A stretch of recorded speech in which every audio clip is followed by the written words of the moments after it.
mene. I onda sam na svoje zaprepaštenje vidio svjetla kočnica i pomislio, ma kog vraga to radi? On je vidio kako Jaguar ispred njega koči, te je skrenuo uljevo da ga izbjegne.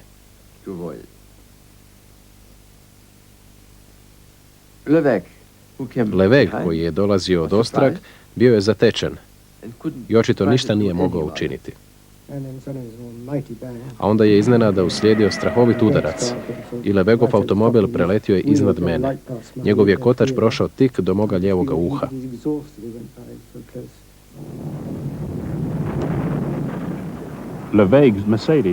Levegov Mercedes dotaknuo je McLeanov automobil.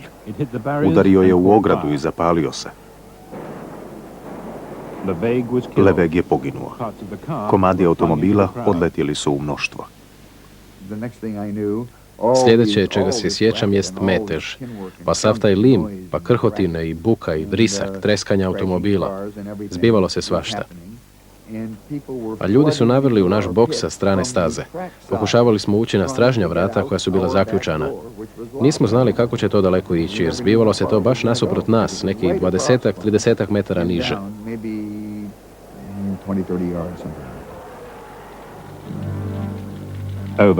Poginulo je više od 80 gledatelja.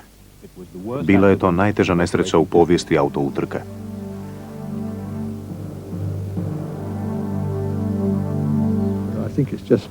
Mislim da se to jednostavno moralo pretpostaviti.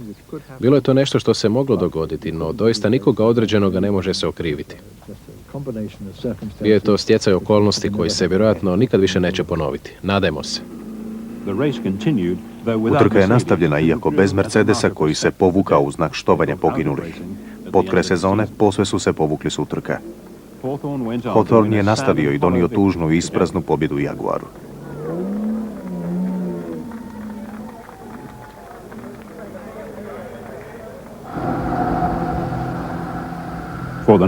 Sljedeće 2 godine Jaguari su bili nepobjedivi u Le Manu. Svaka je pobjeda povećavala njihov ugled po čitavu svijetu.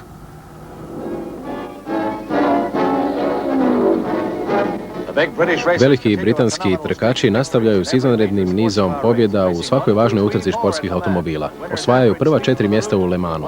Prosječna je brzina pobjednika 183 km/h na stazi od 4000 km.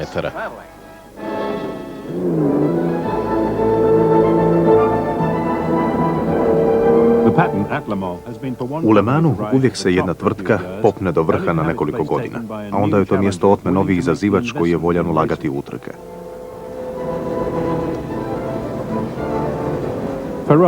Ferrari je 50-ih 2 put osvajao Le Mans, no u kočnicama i aerodinamici zaostajao je za drugim proizvođačima. 1960. došao je njegov blistavi trenutak s Testarosom, koji je vozio Paul Frère. Kad smo Olivier, Jean Debien i ja osvojili Le Mans Ferrarijem 1960. Propisima je određeno da vjetrobran mora biti visok 25 cm.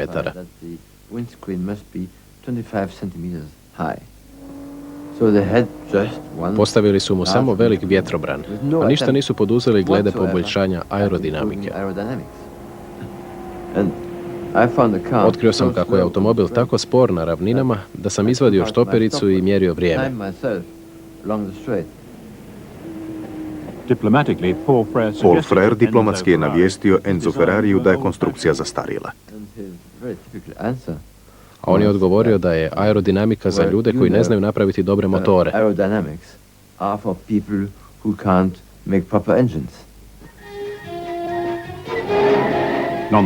Ipak, Ferrarijevi automobili nastavili su pobjeđivati u Le Manu. U ovom vozilu nastupaju Maston Gregory iz Kansas Citya i Jochen Rindt iz Austrije za Ameriku. Iako je njujorško vlasništvo, ovo je talijanski Ferrari, a kad prijeđe ciljnu crtu, bit će to 6. godina zaredom što pobjeđuje Ferrari. Američka pobjeda na francuskoj utrci s talijanskim automobilom.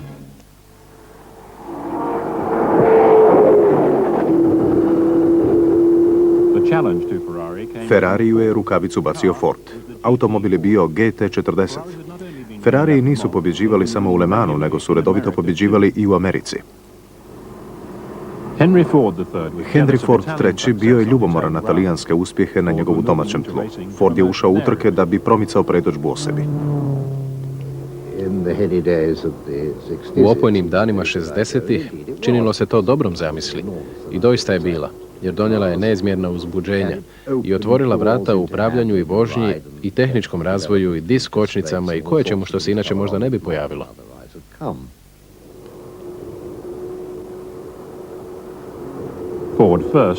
Ford je najprije pokušao kupiti Ferrarija, no to nije bilo samo pitanje novca, nego i sudar kultura i ponuda je propala. To je bilo kao da pokušate izmiješati kokice i paštu. Mislim da to ne bi bio dobar recept. I na posljedku je odlučeno da se to ne čini i da sami napravimo GT40. U Le Mansu je 1966. GT40 osvojio prva 3 mjesta. Pošto su potrošili $150 milijuna, kokice su slavile pobjedu nad paštom. Vozili smo s 336 km na sat niz ravninu Mulsanne, a mislim da ni danas ne voze mnogo brže od 370 u utrci. Automobil je bio, ako se njime mudro upravljalo, vrlo dobar. Ako je bilo nužno, mogli ste malo dodavati upravljač. Bio je suvremen i upravljiv i sve skupa vrlo dobar automobil. Trebao je osvojiti Le Mans mnogo prije nego što je to i učinio.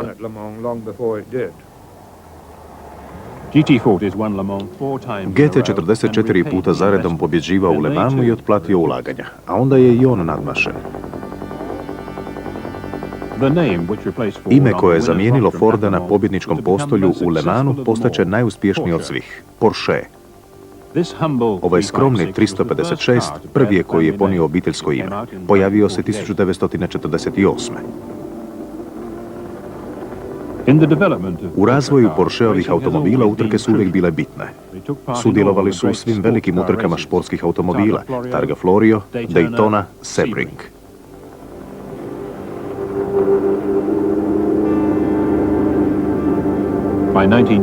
Do 1970. 17 su puta pokušavali osvojiti najveću nagradu, izravnu pobjedu u Le Mansu.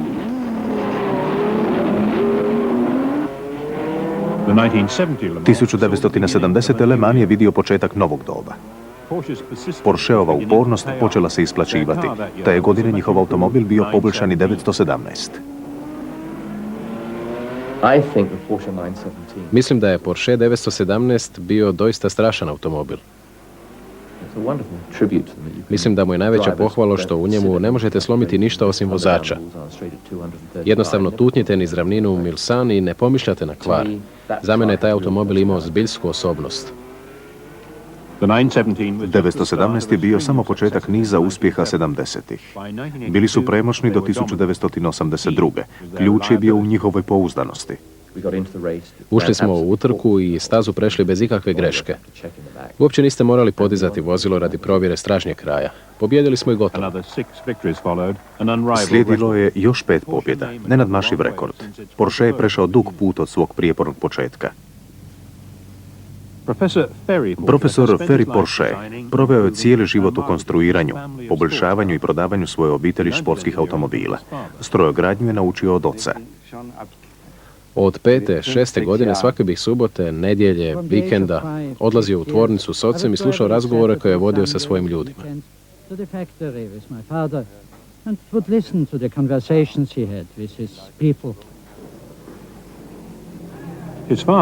Njegov otac, dr. Ferdinand Porsche, konstruirao je predratne auto Unione, uspješne na velikim nagradama, koje je nazivao svojim lokomotivama. Obilježje prvih Porscheovih modela, kao prototipa NSU iz 1934. bio je motor straga.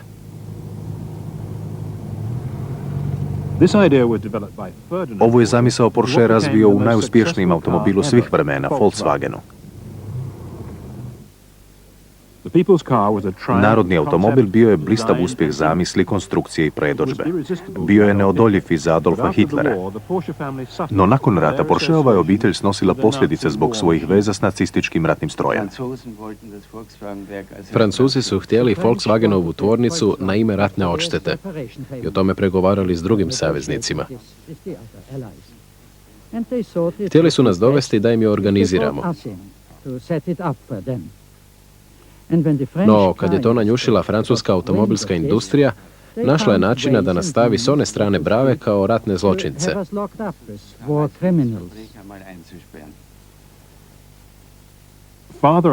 Otac i sin našli su se u zatvoru, gdje je Ferry Porsche planirao kako će opet početi obiteljsko poduzeće. I tako sam učinio najbolju moguću stvar. Pretvorio sam hobi u stvarnost uz pomoć očevih radnika. Učinio sam to jednostavno s raspoloživim dijelovima, što je značilo s mnogim Volkswagenovim dijelovima, i proizveo vrlo lagano vozilo, brže od velikih lokomotiva, kako sam govorio, koje je bilo uživanje voziti.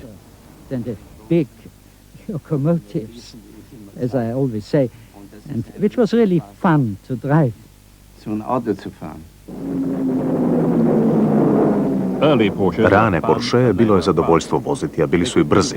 Ubrzo su postali glavna os Porscheove prodajne strategije.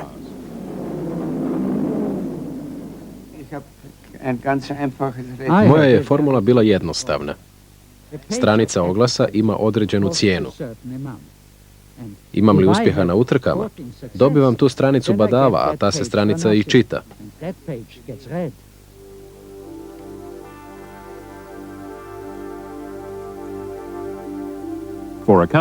Za tvrtku vrijedi ulagati samo u pobjede. Cijena pobjeda danas su troškovi nadvisivanja uhodanih tvrtki, kao što je Porsche, gdje se trajno i pomno traga za tehničkim poboljšanjima.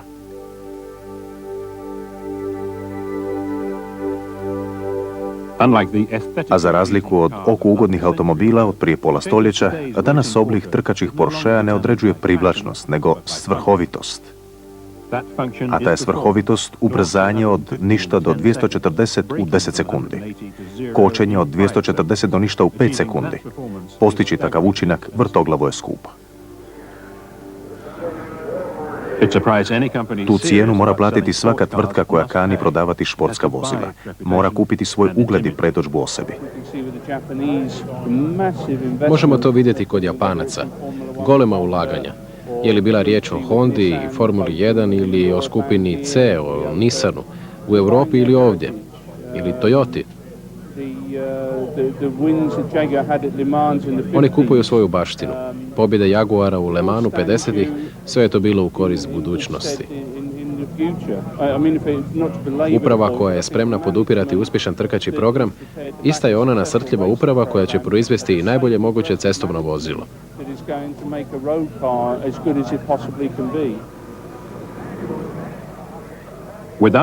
Bez trgovačke veze između trkačih i serijskih automobila, veoma skup posao utrka ne bi mogao opstati.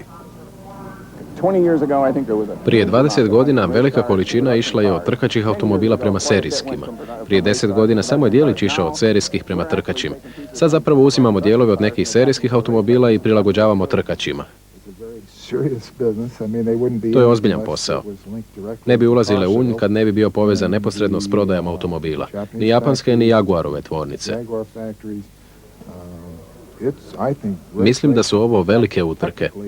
Tehnički, u njima je veći domašaj inovacija i novih zamisli nego u automobilima za Indianapolis ili čak Formulu 1. Tako dugo dok budu tržište za blistave automobile, proizvođači će ih graditi. A kad ih jednom naprave, morat će se uvijek dokazivati na utrkama.